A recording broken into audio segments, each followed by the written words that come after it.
I, like most other people, had a childhood, but quite different from others, I had a particularly interesting one. I had experienced my childhood in two different cultures. Firstly, being an Australian born, I had lived in Australia for the majority of my life, but somewhere in the middle of my childhood, I had an opportunity to live in a quite different environment. A place that is surrounded by people eating kimchis every day. A country that has a population large as Australia all crammed into this one city called Seoul, my parents' homeland, Korea.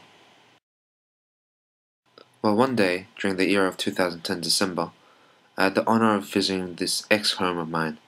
I had visited my old suburb that I had lived in, aged between probably 5 to 8, which I had lived due to my father's work. I had gone back to this hometown of mine for the first time in about 12 years.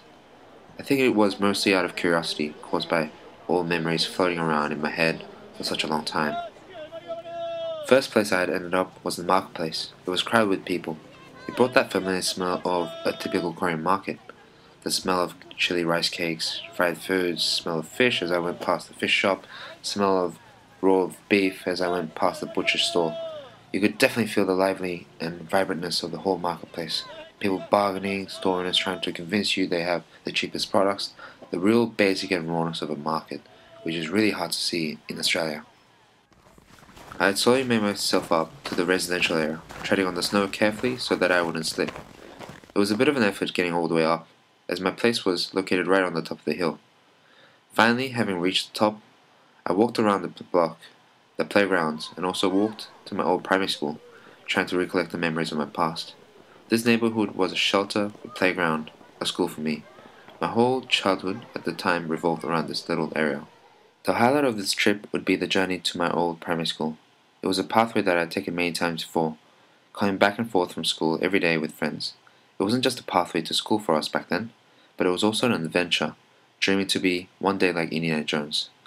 Because of the tight community that I had lived in, me and my friends were able to hang around, play all day till sunset. Enthusiastically, we would be caught up in our own imagination, adventuring from one side of the neighborhood to the other, trying to uncover the mysteries that lay beyond our doorsteps. After a long trip, recollecting the many adventures I had, finally I arrived at my old primary school. I saw the buildings and the barren playgrounds covered with snow, just as it was back 12 years ago. As if frozen in time, I felt like having travelled back, walking around in a still time frame. Nothing had changed. The buildings were where they were, the playground looked just as bare as last time I had visited here. Now at the age of 21, I've come a long way. I still sometimes daydream about the past, the childhood, wondering what it would have been like if I had stayed, lived here, grown up here with my friends. Walking back into the old photos of mine, I was able to enjoy a travel back into my past, feel the thrills and joys of being a kid again. From the short but profound time that I had traveling, now I walk forward carrying this memory, remembering the once adventurous, energetic young boy, full with hope and dreams, a unique childhood experience of my own.